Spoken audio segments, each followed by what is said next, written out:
ഇതെന്താണെന്ന് മനസ്സിലായോ ചന്ദ്രബോസ് അവർക്ക്? എന്റെ പുതിയ പ്രോജക്റ്റിനുള്ള സോയിൽ ടെസ്റ്റിംഗ് റിപ്പോർട്ടാണ്. സംഗതി ഫിറ്റാണെന്ന് എഴുതി സൈൻ ചെയ്ത് തന്നിട്ടുണ്ട് തന്റെ മോഹൻ സാറ്. ആ റിപ്പോർട്ട് നീ വാങ്ങിച്ചെടുത്തു അല്ലേ? അത് പിന്നെ അങ്ങനെയാണല്ലോ. നീ ഒരു എമൗണ്ട് വെച്ച് എന്നെ ബ്ലോക്ക് ചെയ്തപ്പോ ഞാൻ അതിലും മുകളിൽ എറിഞ്ഞ് തന്നെ ഞാൻ ബ്ലോക്ക് ചെയ്തു ചന്ദ്രബോസെ. പണം കാണുമ്പോ കണ്ണു മഞ്ഞളിക്കുന്ന മോഹൻദാസ്മാരുടെ കണ്ണ് എപ്പോഴും മഞ്ഞളിച്ചുകൊണ്ടേയിരിക്കും. നീയപ്പോ 2 കോടി രൂപ മോഹൻദാസിന് കൊടുത്തു അല്ലേ? നീ കൊടുത്ത 1 ലക്ഷം രൂപ എവിടെ കിടക്കുന്നു? എന്റെ 2 CR എവിടെ കിടക്കുന്നു?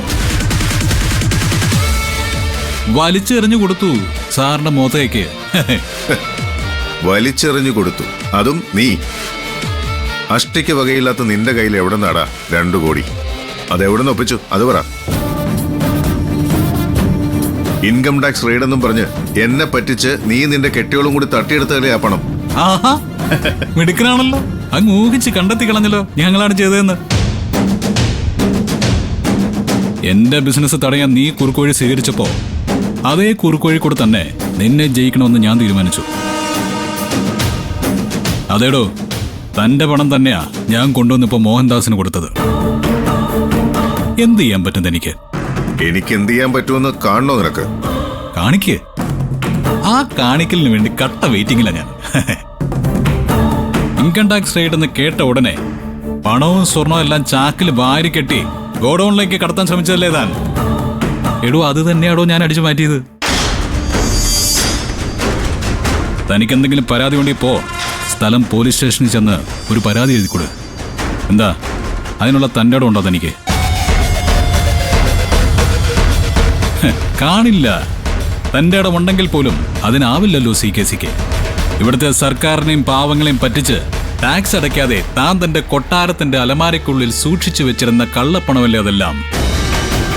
ഒരു പരാതി എഴുതിക്കൊണ്ട് പോലീസ് സ്റ്റേഷനകത്തേക്ക് ചെന്ന് കയറിയാൽ പിന്നെ താൻ പുറം ലോകം കാണുമോ? നിയമം കൊണ്ട് ആയിരിക്കില്ലടാ നിന്നെ ഞാൻ നേരിടാൻ പോകുന്നത്.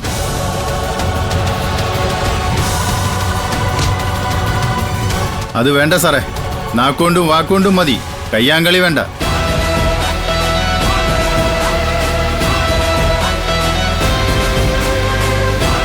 ഞാൻ നേർവഴിയിൽ ബിസിനസ് ചെയ്ത് ജീവിക്കണമെന്ന് ആഗ്രഹിച്ചവനാണ്. പക്ഷേ അത് പിൻവാതിലൂടെ നീ എനിക്ക് തടയിടാൻ നോക്കിയപ്പോ എന്റെ മുമ്പിൽ വേറെ വഴിയില്ലാതായി പോയി ചന്ദ്രബോസേ.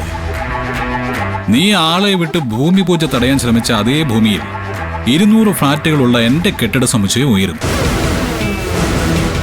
ഞാൻ ബിസിനസ്സിലേക്ക് കാലെടുത്ത് വെച്ച് കഴിഞ്ഞു. എന്റെ അടുത്ത ചൂട് ഞാൻ വെക്കുന്നത് എന്റെ കുരുട്ടുബുദ്ധികളും ചതികളും മാത്രം കുത്തി നിറച്ച ഈ തലമണ്ടയിലേക്കായിരിക്കും. ചവിട്ടി താഴ്ത്താൻ.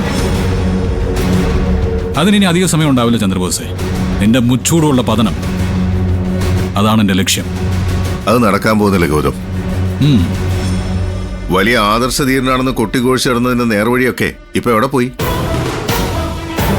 എന്തൊക്കെ പറഞ്ഞാലും കൈക്കൂലി കൊടുത്ത് നീ നേടിയെടുത്ത റിപ്പോർട്ടല്ലേ നിന്റെ കയ്യിലിരിക്കുന്നത്. എന്റെ നേർവഴി എന്താണെന്ന് നീ മാത്രമല്ല, നിനക്ക് കൂട്ടുനിന്ന നിന്റെ ഓഫീസർ മോഹൻദാസും മനസ്സിലാക്കാൻ പോകുന്നതേ ഉള്ളൂ. കാത്തിരുന്നോ എന്തായിരിക്കും എന്റെ ആദർശമെന്ന്. മരിച്ചാലത് ഞാൻ കൈവിടലിടോ. കാണിച്ചു തരാം ഞാൻ. ഹരീന്ദ്ര.